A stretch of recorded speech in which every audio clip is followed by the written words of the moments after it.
Have you ever noticed how someone suddenly disappears online here? They stop posting, they stop texting, they don't answer emails.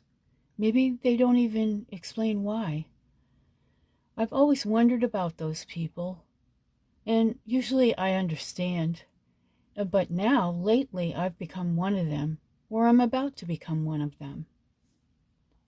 I've had some things nagging, and first of all, it's bodily pain. I took a trip to Boston with my husband recently, and some of you may know that I'm disabled and I have to use a wheelchair. So there were constant transfers from my chair to the car, from the car to the chair, to a restaurant chair, and other places to sit. That caused an awful lot of pain in my arm joints and ligaments. And then last night I had a very long music gig. As some of you know, I'm a musician. And usually I play a very heavy bass guitar, sometimes electric guitar. And that also causes a lot of pain in my shoulder area and ligaments and things like that. At the same time, I've been trying to keep two YouTube channels going, this channel and my music channel. And it's been very difficult because it takes a very long time to write, come up with the ideas, write about it, make a script, do the actual filming, and then the editing takes the longest of all. And there have been a lot of other things that I've been wanting to do, but I feel like my own life has been placed on pause. So what I realized is that I kept trying to make myself go, go, go, no matter what it was in my life. But my body just won't do that. And my mind is also in many different places at one time, and it causes a lot of angst, I guess you would call it, in my mind, worry, which I'm not supposed to do, as I talked about in a past episode. So I've been kind of like in survival mode. As I grew up, I was always someone who kept trying to go, go, go, and do, do. And just to survive even. And I'm finding that it's painful physically and mentally. So this brings me to the point where I feel like I need time off. And I've heard this a lot on many YouTube channels. People have to take a break because it's very difficult to do that and still have a life. So there are different reasons why people disappear. Some reasons are unhealthy and some are very healthy. So let's talk about the healthy disappearing first. Healthy disappearing can be actually because you're recovering, grieving, you could be healing from something, and maybe you need to do a lot of thinking, or maybe you're just creating things that you need to present, or just for your own fulfillment.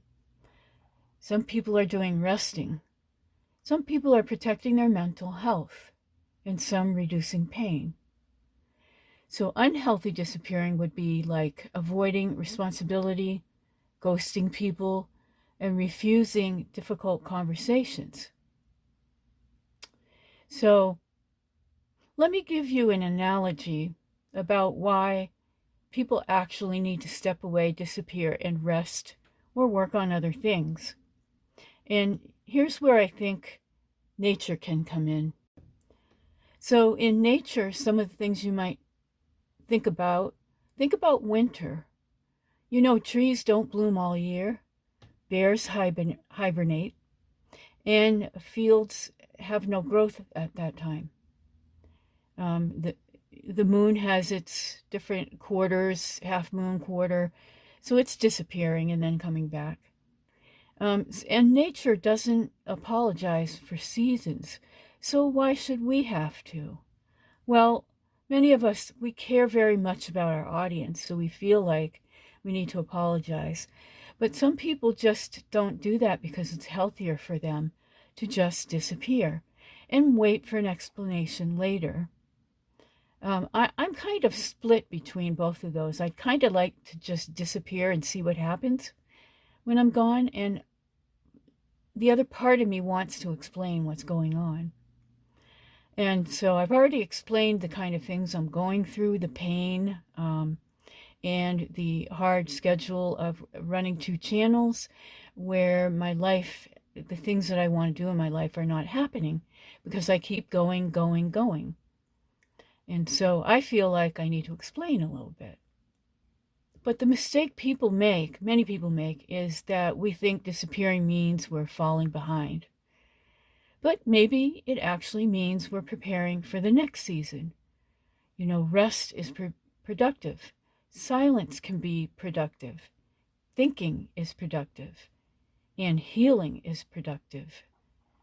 And you know what happens if you don't rest? Well, what happens is if you keep pushing and you ignore your signals that your body and mind are telling you, then the cost of that compounds. So physically, the body starts keeping score. Joints that were already irritated, they become angry, and your inflammation rises. Your sleep gets lighter, your energy drops, and simple movements start to cost more than they should. You tell yourself, you know, I'll rest after I do this next thing, but the next thing keeps arriving, as in my case. And my transfers from chair to chair keep happening. And the gigs keep coming. And the recovery window I need, it quietly closes. So what could have been a short reset turns into a longer, harder recovery. And you know, mentally and emotionally, the same thing happens. When you stay in production mode, past the point of capacity, resentment builds. You start feeling like your life belongs to the algorithm or the schedule instead of you. Your creativity can dry up. Your decision-making can get foggy. The things that used to bring you joy start feeling like obligations. You can begin to lose the thread of who you are outside the content. Relationships get your leftovers. If you're married, then your marriage and your home, your own quiet time, everything gets postponed. And the longer you postpone them, the heavier the guilt and grief become. I've seen people push until their body forces the brake. I've seen people push until the joy is gone and they don't recognize their own work anymore. I've felt versions of that myself. The truth is simple. If you don't choose the rest will eventually choose you, and it usually chooses a harder version. But the hard part is trying to explain to people, if you are the type that wants to explain, you know, you don't owe everyone an explanation. Some people will misunderstand. That's okay. Some will think you're angry. That's okay. Others will think you've lost interest. That's okay too. If you spend all your energy making everyone comfortable, you're never going to recover. So, going back to the seasons like winter, there are seasons for building and seasons for repairing the builder. So you have to learn the difference.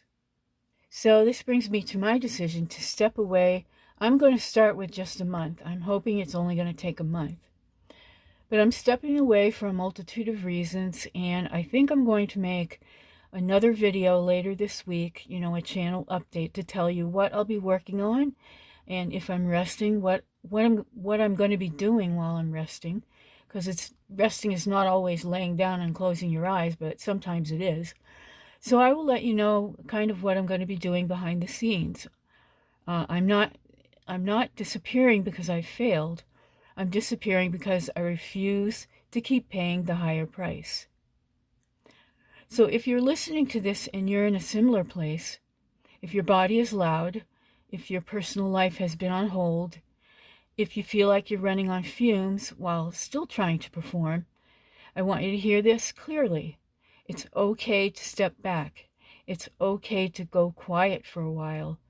You do not owe constant output to anyone. The people who matter will still be here when you return. The work will still be possible. But you only get one body and one stretch of time with the people you love, including if that's just yourself. And protecting those things is not selfish, it's responsible. Sometimes the most creative, loving, and sustainable thing you can do is disappear for a while. I'm going to do it, and I will let you know in my next episode what I'm exactly going to be doing during this time. So before we end, as usual, here are 2 journal questions that you can reflect on. The first one, what is your mind or body trying to tell you that you've been too busy to hear? And the second one, and I really love this one, what would happen if you gave yourself permission to disappear for 1 week without feeling guilty? It's not going to be the end of the world, so give yourself the permission to disappear if you need to. All right. Now we've reached the end of the episode, and I just want to encourage you that sometimes the strongest thing you can do isn't to keep pushing, it's to become quiet, heal, recharge, then come back when you're ready. The people who truly care about you will still be there. Don't forget that. Thank you for listening, and I will see you in the next episode here at Self-Help FAQ. This has been Barb, your host. So happy to have had you here for this episode. Now take care of yourself and rest if you need to. Bye for now.